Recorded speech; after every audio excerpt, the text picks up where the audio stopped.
¿Por qué hay tantos intereses en torno al debate del litio? Porque nuestro futuro depende de la recuperación de nuestra propiedad social. Por nuestro bien, Litio para Chile.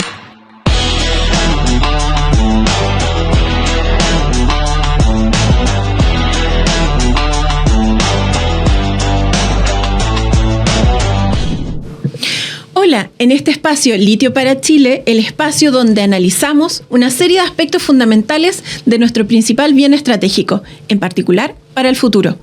Hoy analizamos un tema clave: cómo es posible que una sola empresa, Sokimich, ha consolidado su poder económico y no solo ha desplazado al Estado, sino que también se le ha acusado de diversas prácticas depredatorias para eliminar a la competencia y asegurar el control casi total del mercado. El caso SQM no es solo un asunto empresarial. Es una muestra de cómo el poder económico puede subordinar al poder político. A través de su control sobre el litio y también sobre el yodo, la compañía ha definido precios, volúmenes y condiciones de acceso al mercado mundial. Lo grave es que estas decisiones deberían estar en manos del Estado, porque se trata de un bien natural estratégico para el futuro de nuestro país. En cambio, hoy vemos cómo una empresa privada concentra las facultades que afectan directamente a nuestra soberanía nacional y las posibilidades de avanzar hacia un modelo de desarrollo con industrialización y valor agregado. ¿Cómo lo hace SQM? A través de una estrategia clara de guerra de precios. Primero, baja los precios de manera artificial, incluso por debajo de los costos de producción, con el objetivo de quebrar a sus competidores. Cuando ya no queda nadie, puede entonces subir los precios y capturar las rentas extraordinarias. Esta fórmula, repetida tanto en el litio como en el yodo, ha convertido a SQM entonces en un espacio extremadamente concentrado y al mismo tiempo dominador del mercado internacional. El ejemplo más claro de esto lo encontramos en el mercado del yodo. Entre el año 2017 y 2021, SQM redujo el precio por debajo de $20, cuando producir costaba más que eso. El resultado fue que la empresa nacional como Eloísa y Bulmay no resistieron y desaparecieron. Una vez eliminada la competencia, SQM subió los precios a $70, asegurando márgenes extraordinarios. Lo que ocurrió entonces en el yodo es la mejor prueba de la estrategia de SQM en términos sistemáticos, pero además de destruir primero y de dominar después. Así lo relata una serie de autores e investigaciones sobre el tema. Las consecuencias van más allá de la quiebra de la empresa. La manipulación de los precios crea un clima financiero hostil. Los bancos no prestan dinero a nuevos proyectos porque saben que Sokimich puede hundirlos con una baja de precios artificiales. Así, cualquier iniciativa emergente, incluso estatal, queda bloqueada. Este es el efecto más profundo. No solo desaparecen los competidores en el presente, también se clausura el futuro, porque se hace imposible financiar proyectos de diversificación, de industrialización en nuestro país. En definitiva, lo que tenemos no es un simple caso de prácticas anticompetitivas, sino que un modo de dominación económica. SQM ha utilizado prácticas depredadoras para básicamente consolidar el oligopolio subordinado a intereses estadounidenses. Esto limita nuestra capacidad de construir cadenas de valor y bloquea el potencial de Chile de convertirse en un socio estratégico en la transición energética global. La lección es clara: el litio debe estar al servicio de Chile y de su pueblo, no de unos pocos intereses privados que sacrifican la soberanía nacional y los ingresos para Chile. En esta segunda parte del programa tenemos a un espléndido entrevistado, abogado, académico, además querellante en múltiples casos, entre ellos el caso SQM. Con ustedes, el abogado Mauricio Daza. Hola, muchas gracias por la invitación. Bueno, Mauricio, mira, te quiero hacer un montón de preguntas para básicamente poder informar a la población de aquellos aspectos que nos permitan entender jurídicamente este acuerdo y por qué es nefasto para nuestro país. En ese contexto, este acuerdo entre Codelco y SQM, ¿por qué se hace sin licitación, a puerta cerrada? ¿Cuál es tu opinión respecto a esto? Bueno, yo creo que básicamente para beneficiar a una empresa que ha sido el mayor agente corruptor de la política en Chile durante las últimas décadas, que es SQM. Obviamente, una de las hipótesis razonables es pensar de que hay un grupo de personas que están a cargo de tomar las decisiones en esta materia, que pertenecen a sectores políticos que han sido financiados por SQM. Si ingresa un nuevo actor, no está asegurado ese financiamiento, ¿no? O sea, acá hay un tema de básicamente una captura por parte de esta empresa de varios sectores de la política. Y lo más llamativo es que estos sectores de la política que han sido capturados con mayor facilidad son aquellos que históricamente se han señalado como en contra de la dictadura, progresistas, que creen en la labor del Estado y la posibilidad que a través de eso se pueda servir de mejor forma el interés común. Sin embargo, ellos han sido los principales capturados por esta red de corrupción liderada por los antecedentes que se han dado por Julio Ponce Lerú, ¿no? Y estoy hablando básicamente de sectores de centroizquierda, ¿no? Porque es un poco natural pensar de que quien forma parte de la familia Pinochet tenga vínculos con la derecha, ¿no? Y que pueda financiar o beneficiar a ese sector político. Lo sorprendente del caso SQM, que yo estuve como querellante, fue descubrir que del otro lado, ¿no? También había muchas personas que estaban siendo financiadas, que pedían recursos incluso, ¿no? Las mismas personas que en un momento decían ser exiliadas y víctimas de la dictadura no tenían ningún empacho para ir a pedir dinero al yerno del dictador, y que además ese dinero salía por una empresa que fue privatizada de manera irregular en la dictadura, ¿no? Entonces yo creo que ahí hay un elemento, ¿no?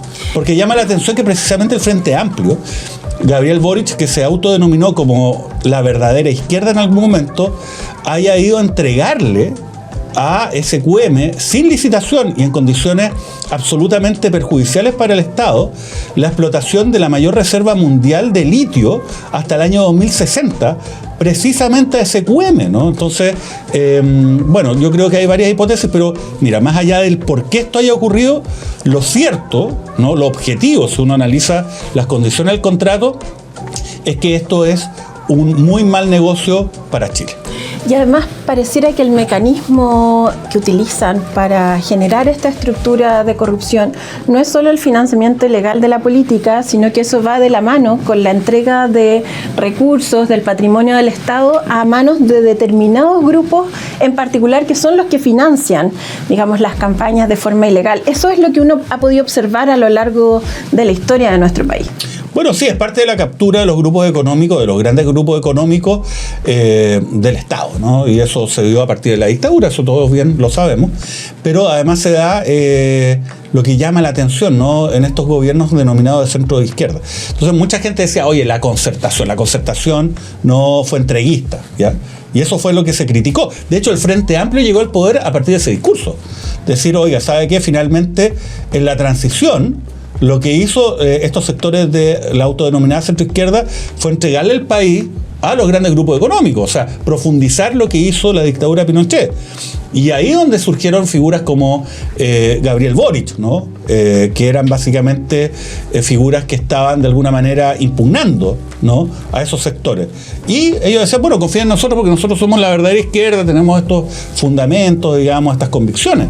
Pero finalmente, a partir de un falso pragmatismo, ellos finalmente lo que hicieron fue entregarle, mira, este fue el resultado neto de la historia. Si para esto usted, señor y señor, no tiene que ser experto. Mire, súper sencillo, usted le cuadra que el litio, la mayor riqueza hoy día que existe en Chile, se ha entregado por el Estado, por el gobierno, hasta el año 2060 a la nieta de Augusto Pinochet. ¿Usted le cuadra eso? Si no hay que ser mayor experto en esta materia, es un tema de sentido común. Obviamente, a partir de esa constatación, hay muchos otros argumentos que uno los puede ir analizando a partir de las condiciones del contrato, que dan cuenta de que esto es muy malo para Chile, ¿no? Pero obviamente esto es realmente impresentable, está ocurriendo a vista y paciencia de todo el mundo, ¿no? Parece que a la autoridad le importa un carajo lo que opine la ciudadanía respecto a esta materia, y peor, más allá de lo que opine la ciudadanía, ¿qué es lo mejor para el interés del Estado de Chile? Acá se está, la verdad, haciendo un perjuicio no solamente a nosotros, sino a las próximas generaciones. Lamento decirles, ¿no? Por lo menos a la gente de mi generación, tú eres más joven, digamos, que yo, pero a la gente de mi generación, nosotros no vamos a llegar, yo no voy a estar acá el 2060, que va a ser el momento en el cual va a terminar el contrato. Pero esto tiene que ver con la responsabilidad histórica que uno tiene con el país, con las futuras generaciones. Esta es la decisión más trascendente que adoptó el gobierno de Gabriel Boric, ¿no? Que un gobierno de 4 años está tomando una decisión para los próximos 35 años. Lo peor, en perjuicio grave de los intereses permanentes de nuestro país.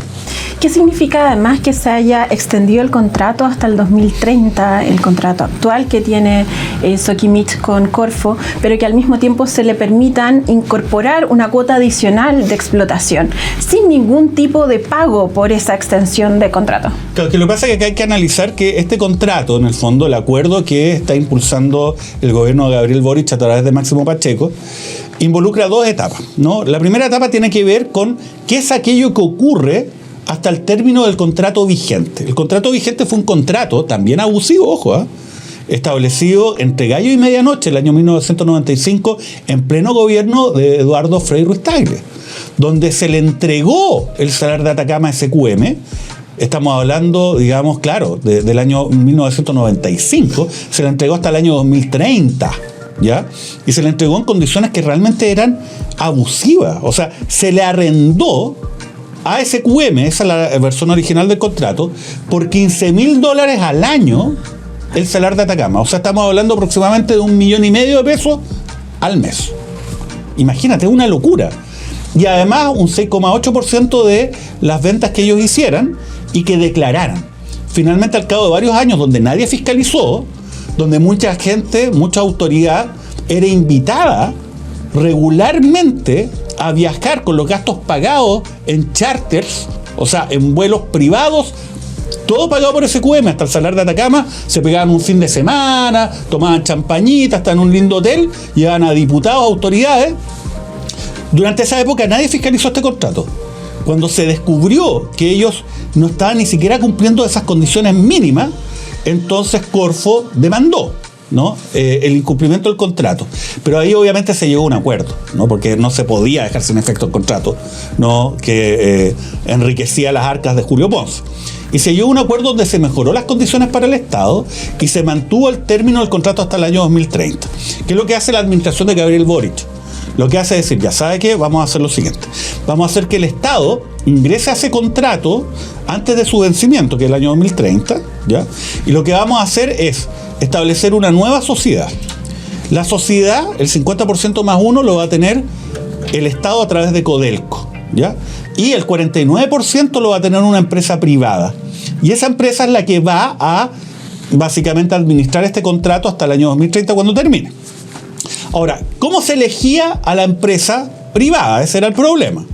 Lo lógico es cuando uno tiene algo que es valioso y que mucha gente quiere, uno se pregunta, ¿sabe qué? Al mejor postor. A ver, vengan todos los que les gustaría ser socios del Estado de Chile para explotar la mayor riqueza mundial de litio, ¿no? El mejor salar del mundo para explotar litio. ¿Quién quiere?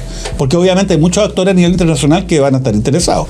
Esa es la lógica, ¿no? Uno lo hace, digamos, si usted no va, digamos, y si tiene un auto, se lo vende, digamos, a la persona que le ofrece la menor cantidad. No, pues llega y pone un aviso y dice, ya, ¿quién me da las mejores condiciones? Y usted elige al que le da las mejores condiciones. Acá es lo raro que ocurrió con SQM. El gobierno de Gabriel Boric lo que hizo fue decir, no, ¿sabes qué? No vamos a licitar, vamos a ir a negociar directo con SQM este acuerdo. Ya, porque la gracia suponía que el Estado entraba antes, ¿no? 5 años antes del término del contrato, porque al 31 de diciembre del año 2030, como termina el contrato SQM, entonces Corfo, que es el órgano estatal a cuyo nombre está en las pertenencias mineras al Salar de Atacama, volvía a tener todo el control, ¿no? Pero bueno, ellos dijeron, esa es la ventaja, vamos a ganar más. Pero la verdad que fue súper raro, porque fíjate, se estableció que entre el año 2025 y el año 2030, sí, cuando el Estado ingresa antes, el 70% de las utilidades va para SQM. Y el 30% de las utilidades va para Codelco, que es raro, ¿no? Porque si son el 50 y 50%, si yo tengo el 50,1% de una sociedad y mi socio tiene el 49,49%, entonces nos dividimos en ese porcentaje, porque yo tengo el 50,1% de las utilidades, el otro tiene el 49,9%, pero acá no. Fíjate qué curioso, se estableció que no. Hasta el año 2025, SQM va a recibir el 70% de las utilidades. Y además hay un problema respecto de las decisiones, de cómo se van a tomar las decisiones en este periodo, claro, ¿verdad? Porque eso también es un engaño. A ver, si este acuerdo es fraudulento. Lo que ha hecho el gobierno de Gabriel Boric y Máximo Pacheco con el acuerdo SQM Codelco es engañar al país. Es un acuerdo fraudulento, derechamente, que va en contra del interés permanente del Estado de Chile y contra el interés común. Eso es lo grave de este acuerdo. Porque además se ha mentido. Esa es la primera mentira, que dice, no, es que vamos a ingresar antes el Estado a participar en este negocio, pero 70-30 es absurdo. Fíjate, el otro elemento que tú estabas aportando. Sí. Uno dirá, si yo tengo el 50% más uno, entonces yo me voy a hacer el control de la sociedad. Yo voy a tomar las decisiones. Yo soy el que mando, porque tengo la mayoría de las acciones. Pero resulta que dice que no. Dice el acuerdo que hasta el año 2030, SQM va a tener el control de esta sociedad nueva. Mira qué curioso, pero además te agrego otra cosa. Llegan y dicen, ¿sabes qué? Pero además le vamos a aumentar la posibilidad de poder explotar, ¿no? Porque hoy día tienen una cuota de 160.000 toneladas al año que pueden sacar. Pero ellos dijeron, ¿sabe qué? No, les voy a aumentar la cuota de SQM en 300.000 toneladas, a cambio de nada. Y eso les costó 0 pesos. 0 pesos, a cambio, es un regalo. Pero fíjate, uno dirá, ya, pero por lo menos, ya, le van a aumentar la cuota de explotación. Pero bueno, de repente el Estado de Chile va a poder tener la mitad de esa cuota de explotación. No, ¿tú sabes cuánto es el porcentaje que va a tener la cuota de explotación? El Estado, el 22%. O sea, estamos hablando que prácticamente el 80% del aumento de la cuota va para SQM. Va para el beneficio exclusivo de SQM. Pero sí, eso es una locura. Uno dirá, ¿sabes qué? Por último, ya. El señor Daza que está hablando. Por último, ¿sabe qué? A partir del año 2031, las condiciones van a mejorar para el Estado. Mentira. Porque tú sabes que se establece en el contrato un catálogo de materias sobre las cuales Codelco no puede tomar una decisión por sí mismo. Tiene que tomar la decisión junto con SQM, o sea, ellos tienen el control, que son las materias más importantes. O sea, el control de la empresa en la práctica, a través de estas, entre comillas, excepciones, la va a tener siempre SQM. No, si esta es una cuestión que realmente... y es un control en un periodo estratégico también para el desarrollo industrial del mundo. Entonces, en el fondo, va a concentrar el poder de decisión del litio en manos de un privado. Bueno, efectivamente, ¿no? Porque hay que ver también, no solamente el litio, ojo, poner allá, la gente lo ve también, el tema del litio lo ve como algo más, digamos, lejano. Sí. Pero hay otros aspectos de los cuales no se han hablado mucho, por ejemplo, el potasio. Uno dirá, ¿pero qué es esa cuestión del potasio? El potasio es fundamental para la agricultura. Con el potasio se hacen fertilizantes y el precio del fertilizante es un elemento súper importante para determinar el precio de los alimentos. Que fue súper sensible además en nuestro país para elevar la inflación cuando se elevó el precio de los alimentos producto del alza en el precio de los fertilizantes. Claro, pero fíjate que hay una cláusula que es inexplicable, que tiene que ver con la siguiente. Y esto ni Máximo Pacheco, ni menos Gabriel Boric han querido hablar nada. Calladitos con este tema. ¿Por qué? Porque obviamente es tan impresentable que no lo tratan. Tiene que ver con lo siguiente: el acuerdo entre Codelco y SQM señala que todo el potasio que se saque del salar de Atacama, SQM tiene derecho a comprarlo, el 100% del potasio, ¿no? El 100% del potasio. Ahora uno dirá, ya, pero de repente es bueno porque se podrá vender, lo vende, digamos, la empresa de control estatal, se la vende a SQM, tiene garantizado un comprador por el 100%. A precio de mercado, uno dirá. Esto es lo grave. El acuerdo establece que es a un valor, pero no necesariamente precio de mercado. O sea, de hecho, la empresa que va a producir el potasio, que es esta empresa que tiene Codelco con SQM, esa empresa va a fijar cuál es el valor en el cual le va a vender el 100% del potasio a SQM. Pero fíjate, SQM va a estar en los dos lados. Va a estar por una parte fijando el valor como la empresa que vende el potasio, pero por otra parte comprando ese potasio el cual ellos a su vez van a comercializar, que es un tremendo negocio. ¿Me entiendes? Ahora, ¿por qué no es precio de mercado? Peor aún, ¿por qué Máximo Pacheco y el gobierno de Gabriel Boric no han querido revelar las condiciones de ese acuerdo específico respecto al potasio? Bueno, la hipótesis más posible y razonable es que las condiciones son tan abusivas para el interés fiscal que obviamente lo mantienen entre gallos y medianoche, y que además es un mecanismo para poder compensar las pérdidas que pueda tener SQM cuando el precio del litio sea muy bajo. ¿A qué voy? Si de un año X el precio del litio está bajo, ¿ya? Entonces las ganancias de SQM pueden ser de alguna manera garantizadas a través de darle un mejor precio de potasio, ¿no? Por parte de esta empresa conjunta. Y esto solamente, yo sé que tenemos poco tiempo. Es estratégico, porque en el fondo es una política de compensación. Si un producto cae, entonces el otro sube, y por tanto las utilidades se mantienen estables y consolida una empresa y un negocio que controla no solo la tecnología, sino que también el sector agrario. Absolutamente. Entonces esto es muy grave. Ahora te voy a decir una cosa. Lo más grave de todo esto es que con este acuerdo lo que se hace es básicamente el garantizar la proyección de una red de corrupción.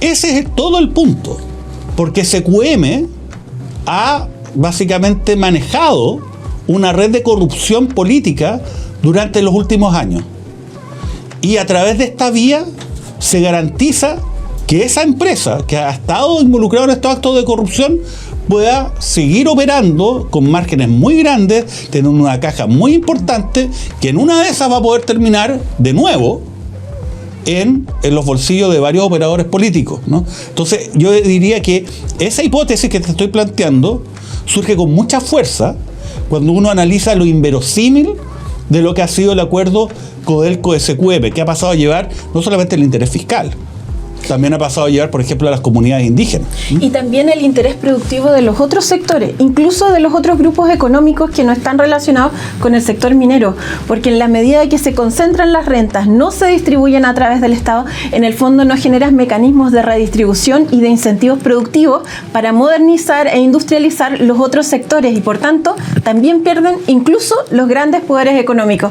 En este sentido, entonces, respecto a lo que mencionabas hace un rato de las comunidades indígenas, ¿qué es lo que está ocurriendo? Porque hemos visto varias noticias esta semana en torno a este tema. Por favor, explícalo a la audiencia.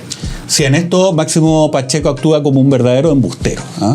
Porque él aparece diciendo, como si nada, de que la consulta indígena fue un éxito, que las comunidades están de acuerdo, que esto está absolutamente cerrado y que están todos felices celebrando. Eso es mentira, porque de hecho las comunidades fueron pasadas a llevar en esto.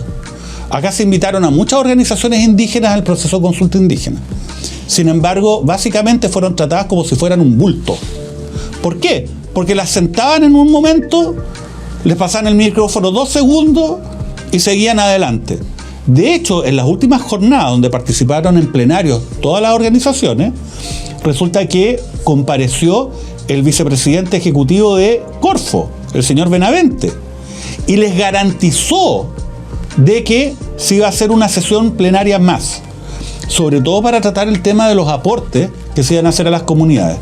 Esa última sesión nunca ocurrió, y para sorpresa de muchas comunidades, resulta que salieron en el diario diciendo, ¿sabes qué? Esta cuestión se acabó. Tú sabes que la consulta indígena termina con un decreto que pone término a la consulta. Este decreto, que corresponde probablemente a la consulta indígena más importante que se haya hecho en nuestro país en las últimas décadas, quizás en su historia, y sin duda uno de los procesos más relevantes que ha tenido que enfrentar Corfo, también en las últimas décadas. Tú sabes que ese decreto fue firmado por el fiscal subrogante y por el director ejecutivo subrogante de Corfo. Ese acto, el más importante. O sea, Benavente ni siquiera tuvo la cara de firmar ese decreto. Probablemente porque quiere salvar alguna responsabilidad jurídica, ¿no? Que puede llegar incluso a lo penal en el futuro. Obviamente, entonces mándalo a los suplentes. Es una cuestión impresentable. Ahora, te cuento, yo he hablado con varios presidentes de comunidades que se han acercado a mí para preguntarme qué hacer, y varios de ellos están decididos, muchísimo, una cantidad enorme, están decididos a recurrir ante tribunales nacionales, incluso internacionales, en contra de esta consulta, que Máximo Pacheco dijo que había sido tan exitosa. Bueno, espérese un ratito, porque yo creo que va a haber un conjunto de recursos en contra de lo que acá ocurrió. Porque te insisto, acá no hubo buena fe, sino básicamente hacer un trámite, ¿no? No hubo la voluntad real de buscar consensos, según lo que me han planteado los propios presidentes de varias comunidades y asociaciones, ¿no? Y tampoco hubo una consulta informada ni completa, ¿no? Acá solamente se consultó aspectos puntuales de contratos complejos, a la rápida, insisto, de mala fe, sin tratar de buscar un acuerdo que sea real y legítimo. Se les trató muy mal, se ha vulnerado su dignidad. Y acá, como te digo, esto, mira, llama la atención. ¿Por qué este gobierno quiere sacar este acuerdo a toda costa? Nosotros hablamos antes del programa. No hay ningún candidato presidencial, elija el que quiera. Así es. Desde Janet Jara hasta Kaiser. No hay ningún candidato presidencial que esté de acuerdo con este acuerdo. Y por tanto no es legítimo en términos políticos. Y claro, pero ellos quieren sacarlo a la rápida porque lo saben. Es básicamente como un lote de ladrones que quieren robar lo antes posible, antes que abra el negocio. Entonces eso no puede ser, no se puede decidir una política pública de esta envergadura de la forma irresponsable y fraudulenta como la está haciendo precisamente las autoridades a cargo de este proceso en esta administración. Abogado Daza, en base a todos estos hechos, ¿qué considera usted que debería fallar la Contraloría? Bueno, yo espero que la Contraloría constate de que hay varias faltas, ¿no? Hay una polémica si es que la Contraloría puede básicamente analizar los actos de Codelco, que es una empresa que tiene un trato como si fuera una empresa privada, pero sin duda puede fiscalizar los actos de Corfo. Así es. Y Corfo lo que hizo de una manera, a mi juicio, completamente ilegal, fue entregarle un mandato a Codelco para que la representara en la negociación de lo que va a ser el destino de estas pertenencias mineras hasta el año 2060, ¿no? Yo creo que la Contraloría tiene mucho que decir respecto a esta materia y vamos a esperar qué es lo que va a ocurrir. Hay procesos también judiciales que existen hoy día en contra de la consulta indígena. Ojo, está todavía pendiente la decisión del gobierno de China, que es un requisito para los efectos que este acuerdo prospere. Y una vez cumplido todo lo anterior, todavía falta el paso final, que no se habla mucho de esto, ¿eh? Se omite, yo diría que es profeso. El paso final es la decisión del Consejo Directivo de Corfo, que está integrado por ministros de Estado. Esto es súper importante porque Máximo Pacheco ha aparecido diciendo, no, mire, ¿sabe qué? Esta cuestión está obligada secrementada, da lo mismo quién sea el próximo presidente, porque esta cuestión es una decisión de Codelco. Eso es otro embuste, otra mentira. La decisión no es exclusivamente de Codelco. La decisión final es de Corfo. Corfo es la que tiene inscritas las pertenencias mineras del Salar de Atacama en su nombre.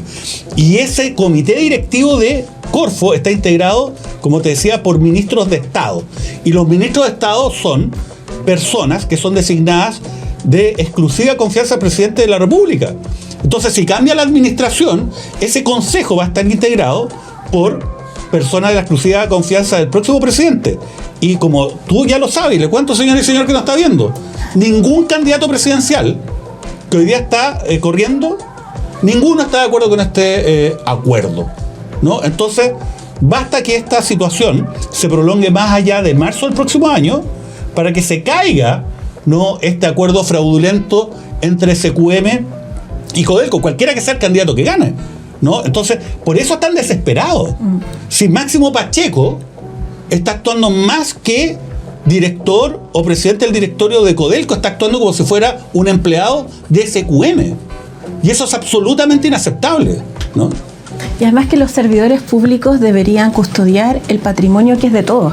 Y por tanto también ahí hay una falta muy relevante respecto de lo que está ocurriendo hoy día con la entrega de más del 49%, con todas estas condiciones además que nos permiten poder observar que esto va a ser una privatización camuflada respecto del litio en nuestro país. Bueno, ¿sabes qué? Yo creo que por eso es una hipótesis bastante plausible sostener que el señor Benavente no tuvo la cara de poner su firma al decreto que dio por finalizada la consulta indígena y que básicamente le da una luz verde más a este acuerdo, ¿no? La fiscal, ¿no?, la fiscal titular de Corfo, ¿no?, la máxima autoridad jurídica de esa institución, no fue capaz de poner su firma. Insisto, en el acto más relevante que ha firmado Corfo en las últimas décadas. Mira, llama la atención.